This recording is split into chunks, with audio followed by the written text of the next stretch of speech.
Olá a todos os ouvintes, bem-vindos ao Rapcast Brasil, o podcast da Rap Science. Meu nome é Gabriel e o episódio de hoje será sobre a harmonia nos relacionamentos. E aqui comigo estão a Karen e a Sayuri. Olá pessoal, aqui é a Karen, eu sou membro da Rap Science e bem-vindos a mais um episódio. Olá a todos, meu nome é Sayuri, eu também sou membro da Rap Science e sempre prazer estar aqui com vocês. Ok, obrigado meninas. Bom, hoje a gente escolheu um tópico que creio que seja bem pertinente para a nossa realidade, que é a harmonia nos relacionamentos, porque como a gente convive com uma série de pessoas que são diferentes de nós, é natural que haja diferenças de pensamento e desarmonia nos relacionamentos. Então o que a gente vai aprender hoje é o que o mestre Okawa, através de uma revista mensal, na verdade é de um livro chamado As Leis da Esperança, que ele está só em inglês e em japonês ainda, mas ele está numa revista mensal da Rap Science, e a gente vai entender um pouco mais a perspectiva do mestre Okawa em relação à harmonia dos relacionamentos. Para começar, a gente vai com o primeiro tópico, que é o que dificulta as relações humanas, e essa ele vai ler um trecho da revista para nós.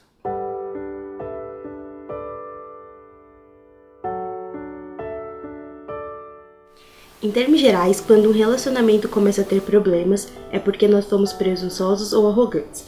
Há dentro de nós uma propensão a procurar defeitos e falhas nos outros, o que, aliás, é uma tendência das pessoas competentes.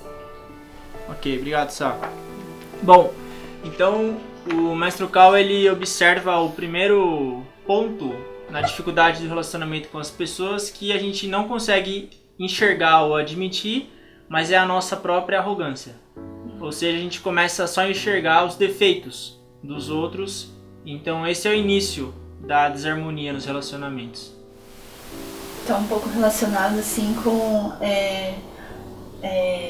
talvez de não aceitar como que a outra pessoa é, ou você tem um molde perfeito na sua cabeça de como que a pessoa tem que ser, e você quer encaixar aquela pessoa nesses moldes que você criou, né? Então acaba sendo um pouco assim, você quer colocar aquela pessoa, você quer encaixar aquela pessoa no seu quadrado, assim, só que isso não vai acontecer.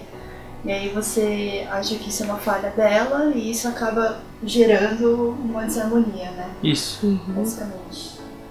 E eu acho também que, por exemplo, quando a gente começa a ter problema com uma pessoa ou ela fazer uma coisa que você não gosta, eu acho que a gente tende a procurar essas falhas e defeitos meio que justificar, assim, isso. Porque, né, tipo assim, aquela pessoa eu não gosto dela, mas porque ela é isso, ela fez isso. Então acho que a gente tem meio essa arrogância, essa presunção justamente quando a gente tenta fazer isso, a gente fica procurando os defeitos dela meio que pra provar que a gente tá certo, assim, né? Sim. Tipo, a gente tem motivo pra não gostar dela. Sim. Tem o Adler, um psiquiatra, ele fala sobre isso. Ele fala que o ser humano, naturalmente, eu não sei porquê também, ele tem um certo desejo de vingança. Então, se a gente não gosta de alguém, de certa maneira, naturalmente, a gente quer se vingar dessa pessoa. Não necessariamente uma vingança de querer causar um dano físico, mas psicologicamente, você quer causar um dano. Ou você quer se vingar e mostrar que você é melhor. Seria isso. Então, qual que é a melhor maneira de fazer isso? É você apontar os defeitos de uma outra pessoa e falar, ou falar esses defeitos pra alguém. Porque pode perceber, todo mundo já fez isso. Você se sente um pouco melhor. Você se sente um pouco vingado quando você faz isso, só que na verdade a gente tá tomando veneno quando tá fazendo isso. Porque pela lei da ação e reação, se a gente fala mal de alguém, a gente tá plantando esse tipo de semente. Então isso vem na verdade do complexo de inferioridade ou da gente achar que é incapaz ou inferior a essa pessoa, e daí que surge a vontade de falar mal. Parece que é uma vontade de rebaixar a pessoa para que a outra mantenha o nível dela assim, maior que essa outra pessoa, né? Exato. Na continuação da revista tem até um ponto que o mestre Okawa fala que é assim, quando você fala mal de alguém, está nela o desejo de se vangloriar. Isso, né? exato. Então é um pouco disso, assim. Sim. Isso o Adler percebeu há muito tempo, inclusive tem um livro que é relacionado à filosofia. O mestre Okawa fez uma mensagem espiritual do Adler, por isso que a gente fala com segurança aqui dele, da filosofia dele. E tem um livro que foi escrito por discípulos do Adler, que são 2 japoneses. E é um diálogo entre um filósofo, que é um filósofo que estudou a filosofia do Adler, e um estudante. Esse estudante ele tem um complexo de inferioridade em relação ao irmão mais velho dele. Porque o irmão mais velho dele é muito mais bem sucedido do que ele, e os pais adoram o irmão mais velho. Só que esse irmão mais novo, ele não é tão bem sucedido, ele tem muito complexo de inferioridade. Ele se acha muito pior do que o irmão. E o que ele faz então? Ele sempre fala do irmão. Os piores defeitos ele fala pra todo mundo, ou só enxerga os defeitos dele. Esse é o estudante. É. E ele explica isso pra esse filósofo. Esse estudante ele tem um irmão mais velho e ele tá conversando com esse filósofo. E aí o filósofo que estuda a filosofia do Adler fala pra ele. Fala, você quer se vingar dele. Isso é um desejo de vingança, ou como o mestre Okawa fala, de se vangloriar. Como a gente faz pra resolver isso? É muito simples, na verdade. É só não se comparar com os outros. O fator de comparação, a gente sempre fala isso, somos nós em relação a nós mesmos. E se os outros têm algum ponto que é melhor do que a gente, ou alguma habilidade que ele supera, a gente aprende com isso e abençoa isso. O próprio mestre Okawa, no outro livro, ele comenta que um dos fatores do sucesso dele foi que ele sempre conseguiu falar bem das outras pessoas sem se sentir inferiorizado. Então o mestre Okawa, na carreira profissional dele, antes de fundar a Rap Science, ele falou que ele tinha essa tendência. Ele conseguia falar bem de pessoas que eram melhores do que ele, sem se sentir rebaixado. Quando a gente consegue ter esse sentimento, ou seja, você elimina esse complexo de inferioridade, você na verdade se compara só com você, aí você consegue eliminar essa vontade ou esse ímpeto de falar mal dos outros ou de querer se vangloriar de maneira inconsciente falando dos defeitos dos outros. É por isso que é importante a gente estar sempre próximo desses ensinamentos, né? Porque, assim, é muito comum a gente notar o complexo de inferioridade, como falar, a comparação entre as pessoas, né? Quando é criança, assim, sempre tem alguém assim que acaba comparando você com um amiguinho, né? Começa aí, né? Aquele amiguinho já faz isso, você não faz. Ele fez melhor, você não faz. Então, vem desde criança e vai alimentando isso, né? Vai ficando no subconsciente da pessoa, talvez. Aí quando cresce, vem esse ímpeto, né? Essa vontade. Essa vontade. Então sempre vai ter a tendência de se comparar com o outro. E pra ela se sentir melhor, acaba rebaixando o outro. Isso. Aí tem como consequência a desarmonia dos relacionamentos. Sim. Então é interessante a gente descobrir essa causa, né? Pra atacar desde a raiz, eliminar desde a raiz o problema. Exato. Porque a gente acha que o problema tá no outro. A gente acha que o problema são os defeitos dos outros, mas não é isso. O problema é que nós estamos nos sentindo inferiores ao outro. Esse é o problema. Então o problema não está no outro, o problema está na gente. Aí quando a gente identifica isso e fala, peraí, então eu tenho algum ponto a melhorar em mim. Não é um defeito, é algum ponto em melhorar em relação a nós mesmos. Porque se relacionar com outras pessoas nada mais é do que autoconhecimento. Você acaba se conhecendo melhor quando você se relaciona com vários tipos de pessoas. E se comparar com os outros, ou falar mal dos outros, ou só ver os defeitos dos outros, é tomar veneno, todo dia. Ninguém, de maneira consciente, toma veneno. Por mais gostoso que seja o sabor do veneno, sei lá, vai que fizeram um veneno docinho. Não? A cara de... Ainda bem que não tá filmando, fizeram uma cara. Enfim, ninguém de maneira consciente toma veneno, porque sabe que faz mal. Assim como se a gente tiver consciência de que falar mal dos outros... Controlar não falar mal é mais difícil do que não pensar mal. Ambos são ruins. Mas é muito mais fácil, não é fácil controlar, mas é mais fácil controlar o não falar mal de alguém do que o não pensar. Então o não falar mal a gente consegue controlar mais, sabendo que isso é um veneno. Você, pela lei da ação e reação, você está se envenenando com isso. E o problema não está no outro, o problema está no nosso anseio de se vangloriar, como a Karen comentou do ensinamento do mestre. Esse é o ponto-chave. E tem um ponto também que acho que vale a pena citar aqui, né? No caderno de exercícios da vida, né? Então, se, por exemplo, tem uma pessoa que está na sua frente e ela desperta isso em você, será que ela não tá lá justamente para despertar isso em você, mas ao invés de você falar mal ou pensar mal, você ficar exposto a essa situação, mas para você refletir, né? Sei lá, nem seja pra, eu tenho que parar de falar mal, sabe?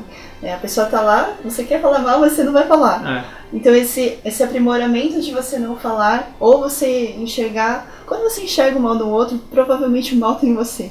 Então, ter esse exercício, né? Então, quando isso acontece, isso acaba...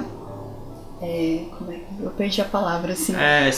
Vai treinando a gente? Meio que vai treinando, meio que é uma situação que te expõe a isso, assim. Então, e isso te aprimora. Sim. Então, tenta sempre partir para esse lado, né, do seu aprimoramento, e não de falar mal apenas, que isso que é o que faz mal. Sim. Bom, esse é o ponto-chave, então. Então, na verdade, é a questão da autorresponsabilidade, não são os outros que são ruins. Tem pessoa que é ruim, claro, mas todo mundo tem defeito. Então não é o defeito do outro que está causando incômodo. Somos nós que, de alguma maneira, estamos incomodados com alguma coisa que a outra pessoa tem, que muito possivelmente, como a Karen comentou, está dentro de nós. E está refletindo nessa pessoa. Então é a questão do autoconhecimento, você se conhecer melhor. E quando você elimina esse complexo de inferioridade ou enfim, qualquer sentimento dentro de você, instantaneamente essa vontade de falar mal do outro, ela some. Porque, como a Karen comentou, você elimina a raiz. Você tira ali e esses sentimentos vão embora. É isso aí. A gente vai então para o segundo tópico, que é ser generoso e perceber as qualidades dos outros. Então, a Sá vai ler um trecho da revista.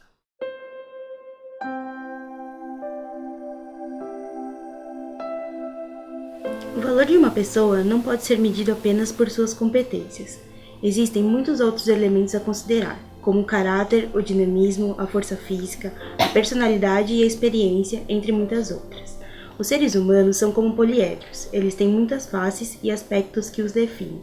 É muito importante lembrar que é impossível avaliar completamente todas as faces de uma pessoa. Obrigado, Sá. Então, essa é a perspectiva do Mestre Okawa em relação às pessoas também.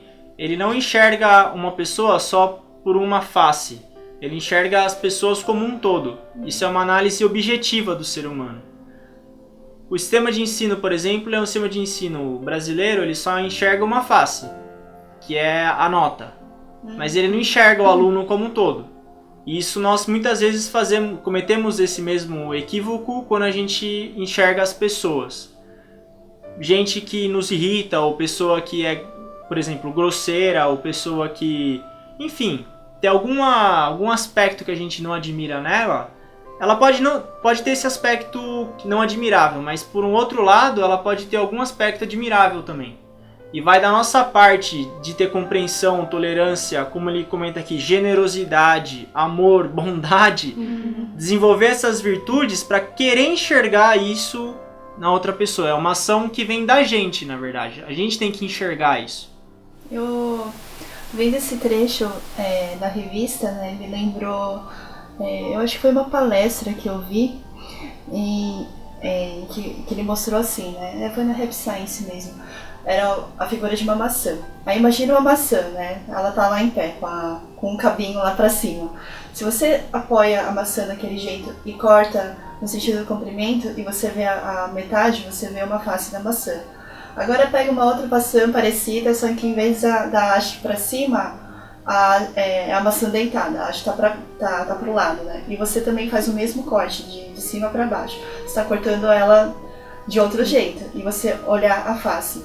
As duas faces, elas são diferentes, né? Mas elas compõem a maçã inteiro, é uma maçã. Então assim, as faces são diferentes, mas o todo, você não enxerga o todo, você só tá enxergando a face, sabe? O exercício é mais ou menos esse. Eu achei bem interessante, assim, eu nunca esqueci, foi mais de, não sei, uns 5 anos que eu vi essa palestra, e aí ele fez essa analogia com a maçã, sabe? Eu achei bem interessante, porque é o ponto de vista, sabe? Você tá vendo só um ponto de vista e você gera, como se diz, assim, você tem opinião só naquela face que você está olhando, mas você não está vendo o todo.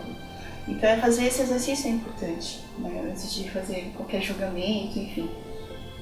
É verdade, acho que até, não sei se acho que é no continuação, né, que mas você até fala que é porque a gente também tem uma tendência de classificar muitas coisas como certo e errado, bom, ruim. Então acho que muito da gente vê só uma face, né, das pessoas, porque a gente vai classificando assim, né? Se a pessoa eu gosto, não gosto. Eu sou boa, eu sou ruim. Então parece que só existe dois lados, mas tem muitas outras faces. As pessoas têm muito mais profundidade, né, assim, do que às vezes a gente pensa, né? Não é só uma face ou outra, são várias faces que existem dentro da mesma pessoa. Só que se a gente não gosta dela, a gente com certeza, como a Sá comentou no início, vai querer ver a face ruim. Por mais que a face boa esteja gritando lá, você não vai querer olhar ela, você vai querer olhar a face ruim para se justificar de que essa pessoa realmente ela é má ou que ela só tem defeito.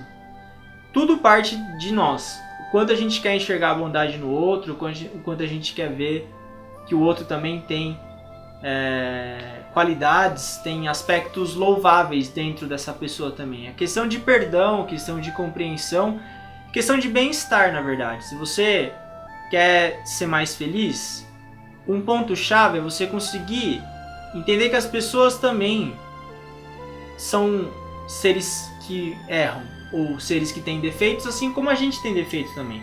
Você começa a enxergar o ser humano de uma maneira bem mais imparcial e objetiva. A objetividade é importante. Muitas vezes a palavra objetividade pode remeter à frieza, ou só à razão. Mas principalmente no trato com as pessoas, a razão ela é importante.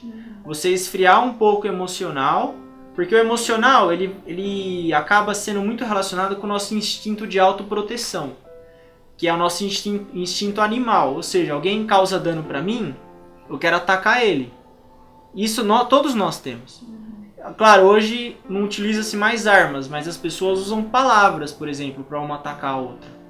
E é um instinto humano, só que se a gente não usa a nossa razão, ou para quem estuda a religião, usa a natureza divina, a natureza búdica, e pensa de acordo com ela, quando você pensa de acordo com a natureza divina, você consegue ter mais subjetividade. Depois eu comecei a praticar um ensinamento, eu percebi que tem essa luta dentro de mim. Tem horas que vem pensamentos que eles brotam do instinto de autoproteção. Mas tem hora que tem pensamentos que brotam do instinto da natureza divina pelo fato de eu estar estudando a verdade. Então é esse conflito. E aí a gente tem que tomar uma ação consciente de qual que a gente vai acreditar. Ou qual que a gente vai colocar mais força. Se é esse instinto nosso de se proteger ou se é a nossa verdadeira natureza como seres espirituais se aprimorando na Terra para querer encontrar as qualidades do outro também. E também tem aquele negócio, né? Se você alimenta aquele que tá gritando pelo instinto e tal, você emite essa onda vibratória, né? E isso acaba também atraindo espíritos que pensam parecido. Então acaba retroalimentando, né? Porque você vai alimentando esse instinto de autoproteção, de querer ferir com as palavras, você emite essa onda, aí você chama espíritos que têm a mesma onda, que vão alimentar isso também, e fica aquele círculo vicioso, assim. Sim. Então, exige muito conhecimento nosso mesmo, de parar, de barrar esse círculo vicioso, para você passar a ver o outro, né? O outro lado, o lado da razão, né? Da natureza búdica e tudo mais. Porque a questão espiritual, como a Karen comentou, se uma pessoa tem um defeito pequeno e a gente não consegue tolerar esse defeito pequeno, mas a gente fica olhando ele, o mau espírito ele vai pegar esse defeito pequenininho, ele vai aumentar. E a sua raiva que é pequena, ela também vai aumentar cada vez mais. Então muitas vezes algo que era pequeno, todo mundo teve essa experiência, ele vai aumentando, você não entende por quê. Era uma raiva pequena, mas de repente ela vai aumentando e chega uma hora você perde o controle dela. Com certeza isso é espírito maligno, mau espírito, tem influência espiritual ali. Então tem que tomar cuidado. E para combater isso é realmente a razão. A emoção ela é igual uma faca. Você pode usar uma faca para ferir alguém ou para cortar fruta, por exemplo. A maçã. A nossa emoção é o mesmo mecanismo. Você realmente perde o controle se você deixa a emoção tomar conta de você. Por isso que o momento de silêncio diário, a prática de reflexão, de meditação, essa busca pela serenidade, ela é vital para a gente ser mais feliz. O Shakyamuni Buda dizia, não seja controlado pelas suas emoções. Controle elas. Você controla as suas emoções. E isso é com razão. Razão, estudo do ensinamento, não tem outro caminho. Tem um ponto que você fala bastante, né? Tudo que você foca, ele expande. Isso é tanto para as coisas boas quanto para as coisas ruins. A mente, ela é criativa, você pensa, ela expande isso mesmo. Então a gente fala das coisas boas, né? Não, pensa na coisa boa e vai expandir ela. Mas a mesma coisa, infelizmente, também serve para as coisas ruins. Se você foca numa coisa ruim, numa coisa negativa, você vai expandir ela também. Sim. Então, que nem o Gabriel falou, né? Então aquele pensamento pequenininho, que era algo minúsculo mesmo, você pensa tanto nela, fica focando tanto nela, que aquilo se expande, vira um monstro, né? O monstro não é um animal, né? Mas não. Nossa, agora eu fiquei indagado, hein, meu? Será que o monstro é um animal? Depende do monstro. Ah, tá bom. Bom, nesse caso acho que não, vai. Ah, que bom. Mas ele vira, né, algo Sim. absurdo, né? Um monstro, que não é animal. Bom, bom, é isso aí. A gente vai agora pro terceiro tópico, que é pessoas independentes fazem amigos com mais facilidade. A Sá, então, vai ler um trecho da revista pra gente.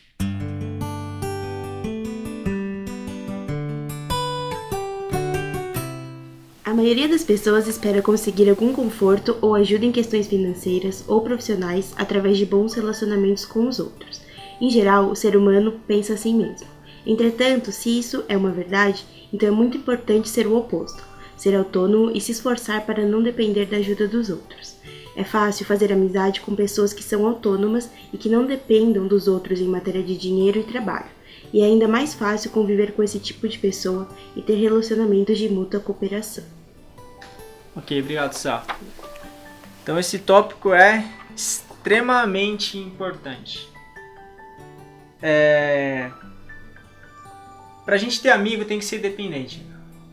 Financeiramente. Ninguém quer ser amigo, o mestre Cal fala nessa revista. Alguém que está endividado. Quem quer ser amigo de uma pessoa que está cheia de dívida? Ninguém. Você fala, mas que frieza. É o mundo decão mesmo. Não adianta, é assim. Então, por exemplo, eu quero fazer amizade porque, por exemplo, eu não tenho dinheiro, então eu quero ser amigo de uma pessoa rica para ver se ela me empresta dinheiro. Vai dar errado. Primeiro porque a amizade não está sendo verdadeira. Né? É interesse. É um interesse. Então, o mestre Cal, ele sempre preza primeiro você se estabelecer como um ser humano, e aí fica mais fácil você ter amigo. Se você é financeiramente dependente, se você profissionalmente dependente, se você é uma pessoa independente, quando você não depende de ninguém, você consegue ter vários amigos. Mas como a Karen comentou, se você não tem independência, você fica buscando que as pessoas vão te dar alguma coisa, as pessoas vão se afastar. E elas estão certas de se afastar. Porque a gente sabe quem vai fazer bem pra gente e quem vai fazer mal. O ser humano, em japonês a gente fala kan. Kan é um instinto. Sabe quando você pega no ar? Essa intuição? O ser humano tem isso. E ela é correta. Todo mundo teve essa experiência. Chega alguém que você fala... alguma coisa tá errada. E aí você já quer se afastar. Todo mundo tem isso. E pessoas que não são independentes, elas acabam emitindo isso. E aí, cada vez mais as pessoas se afastam. Agora, quando você é independente, você é resolvido, isso não é egoísmo, isso é esforço. Você se esforça para construir o seu caráter, para se desenvolver com o que você tem.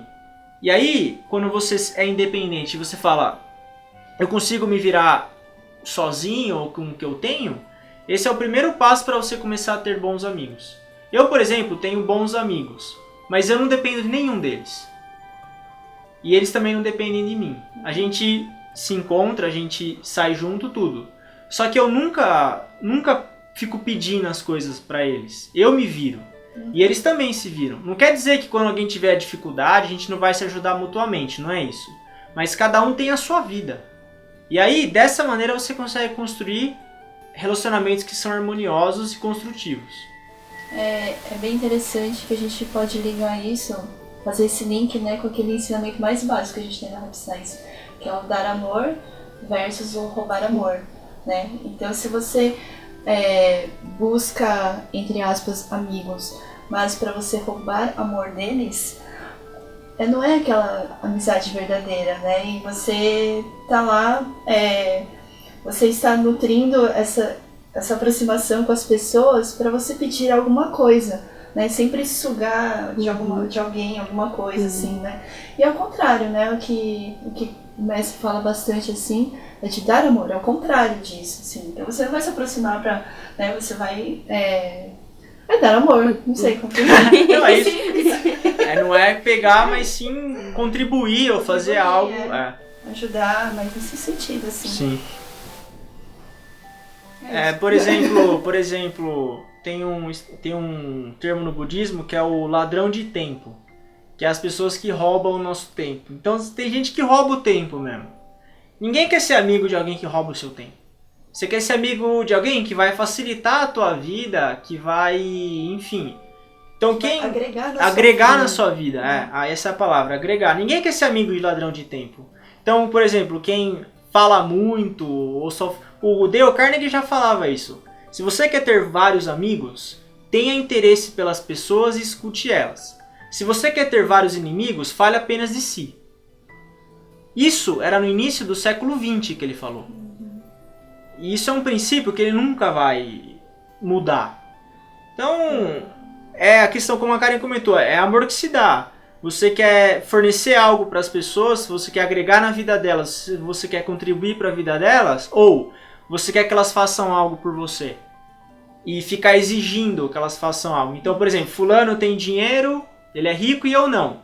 Então o fulano tem que me dar um pouco da riqueza dele. Mas o fulano, ele construiu a riqueza dele com o esforço dele. Ele não tem que te dar nada.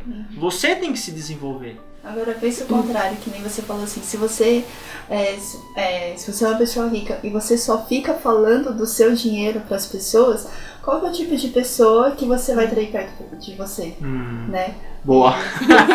Esse Boa indagada, cara, hein? Tá afiada. Show. Show. Boa, cara. Muito obrigada. Show. E aí, que tipo de pessoa você vai atrair, então? Aquela pessoa lá que tem... ela parece que ela vai só se aproximar porque você falou que você tem dinheiro, né? Então, não vai ser aquela amizade sincera. Então, o que você precisa fazer pra construir essa amizade sincera, né? Isso é mais... Não é nem mundano, assim, é mais... não sei, os pensamentos que as pessoas têm, né? Se você tem afinidade com isso. E é isso que aos poucos vocês vão... a proximidade com as pessoas nasce através daí, né? Sim. Com essa... Como é que fala assim? Independência a semelhança de pensamentos sim. e tudo mais. Sim. Quando começa a ter essa sintonia, aí você consegue construir bons relacionamentos. A palavra-chave é independência mesmo, não é ter nenhum tipo de dependência em relação aos outros. Então, quem é dependente, não consegue ter amigo, é fato. Por exemplo, tá com dificuldade, a gente pode pedir ajuda. Não tem nada errado em pedir ajuda, mas pedir ajuda e depender é bem diferente, né? Você fala que tem aqui no final uma parte que eu achei bem interessante, que aí o mestre fala assim, que a gente faz conviver com pessoas que sejam autossuficientes e que cuidam de si mesmos, e evitam criar situações que os outros devem se preocupar com elas, porque acho que senão fica muito... Às vezes tem gente, por exemplo, que reclama bastante. Aí você não quer nem conversar com a pessoa, porque você vai falar, tipo... Não assim, lógico, ouvir... Tá energia, né? Às vezes a pessoa com problemas, assim, tudo bem. Mas é que tem gente que, assim, a pessoa só reclama. Aí você já pensa, nem vou lá pra ela. E assim, no fundo, não é porque isso é ruim, né? Porque também você não quer ficar...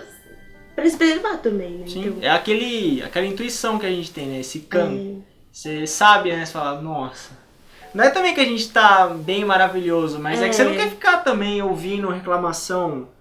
O mestre dá um exemplo também. Ele fala assim, uma pessoa que você encontra ela, e ela fala assim, eu tenho raiva, por exemplo, de uma pessoa que há há uns 3 anos atrás me prejudicou. Você até entende se ela falar uma vez. Aí você encontra lá de novo, daí ela fala de novo. Aí se encontra daqui 1 ano, daí ela fala de novo. Aí chega uma hora que você fala, meu, se vira. Mas agora deixa eu perguntar uma coisa. A gente que tem esse conceito mais de uma forma mais consciente, assim, né? Quando esse tipo de pessoa aparece assim na nossa frente, tem alguma coisa que a gente consegue fazer pra reverter isso? Não sei, tem alguma coisa que a gente pode chegar pra ela e falar assim, para de reclamar, ou para de depender das pessoas, sabe?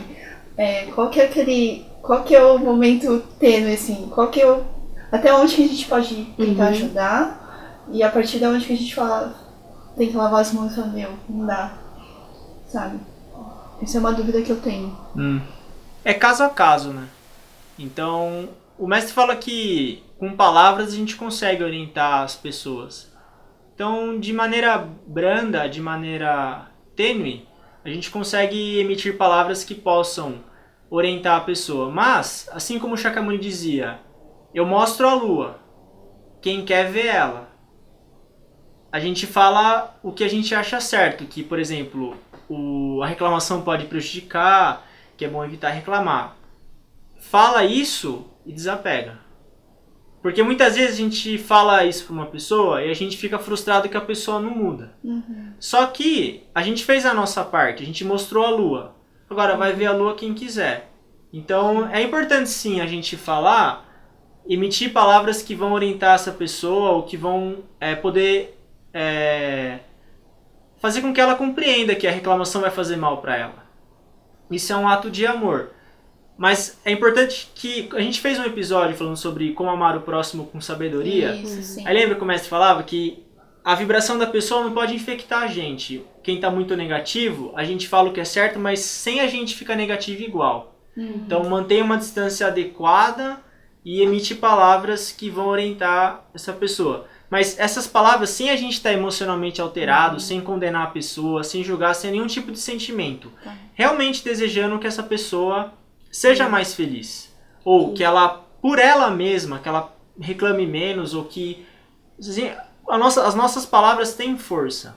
E oração também. Se é uma pessoa próxima de nós, como os nossos anjos da guarda, eles estão interligados no outro mundo, a gente, por exemplo, tem a oração ao Espírito Guardião e ao Espírito Guia na rap, que é o nosso anjo da guarda. Você pode orar pelo anjo da guarda dessa pessoa para que ele oriente ela. Então, com palavras e com oração, não é que a gente vai mudar as pessoas, a gente não muda, mas a gente consegue pelo menos mostrar a lua.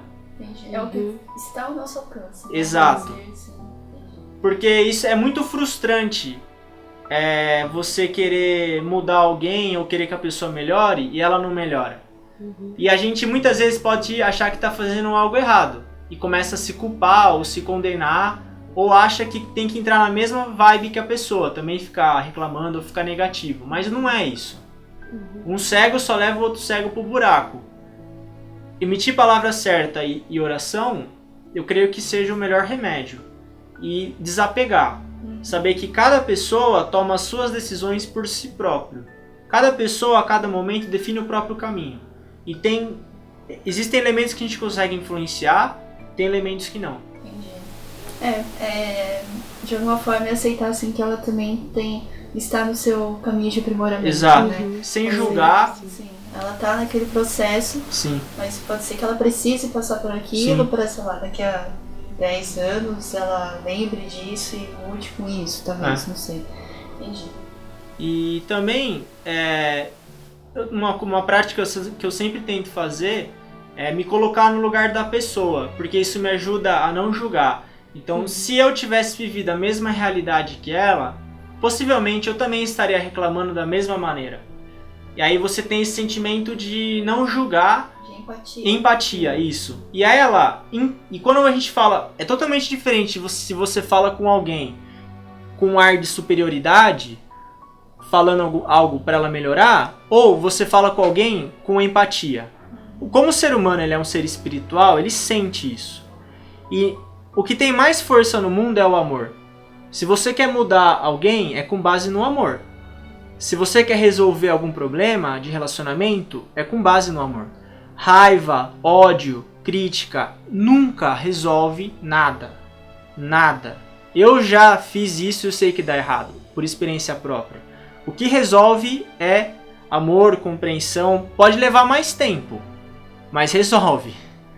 Então, é esse equilíbrio mesmo entre a gente fazer o que é certo e se desapegar, compreender, se colocar no lugar do outro e desejar de coração que essa pessoa seja mais feliz sem a gente ficar infeliz. Sem deixar se influenciar Exato. pela felicidade dela. Porque muitas vezes a gente quer tomar a infelicidade do outro pra gente e acha que isso pode ajudar. Mas não é bem assim. Cada pessoa tem o seu caminho. Cada pessoa, como a Karen comentou, tem o seu caderno de exercícios, tem os seus questionamentos que a gente não entende. A gente não entende, porque não é a nossa vida, é a vida dela. É o plano de vida dela passar por Pois isso, é. né? Mas mostrar a lua a gente consegue. Falar, olha, o ensinamento é esse, o mestre fala isso, tem um livro que é assim. Ouvir a pessoa também sem condenar. E assim como é o cantar, e Deus, ele dá liberdade pra gente fazer o que a gente quiser dentro do nosso livre-arbítrio, as pessoas também são livres. Livres para reclamar, livres para elogiar, livres para fazer o que desejarem dentro do livre-arbítrio, colhendo os frutos das sementes que plantam. Aí dessa maneira você vive bem mais tranquilo. E com sabedoria. Entendi. É isso aí. A gente encerra então o episódio de hoje. Agradeço, meninas, pela presença, pelas palavras. Muito obrigado. Eu que agradeço. Obrigada Isso aí. também. E quem quiser se inscrever no canal, por favor, é o HS Live. A live é LIVE. E pode se inscrever, compartilhar com os amigos também. Lembrando que quando nós chegarmos em 1000 inscritos, gravaremos um episódio em vídeo. E aí vocês... Já estamos todos preparados. A gente já veio, o estúdio tá pronto, organizado. Então é isso. E só pra lembrar, tem um e-mail, né, que é sp_sul@rap-science.org. É isso aí. E comenta com a gente aí no YouTube, né, nos comentários, se você já teve alguma dificuldade no relacionamento e como que você fez pra melhorar. Isso, e também como esse ensinamento que a gente conversou pode melhorar a sua vida também. Sempre bom interagir com a gente, né? A gente tem a distância física, mas pela internet a gente consegue entender os sentimentos uns dos outros, porque é para isso que o Rapcast existe, para tornar a nossa vida mais feliz. É isso aí, agradeço a todos os ouvintes pela paciência, sempre pelo carinho em ouvirem. Agradeço a vocês também. Muito obrigado. Tchau. Tchau.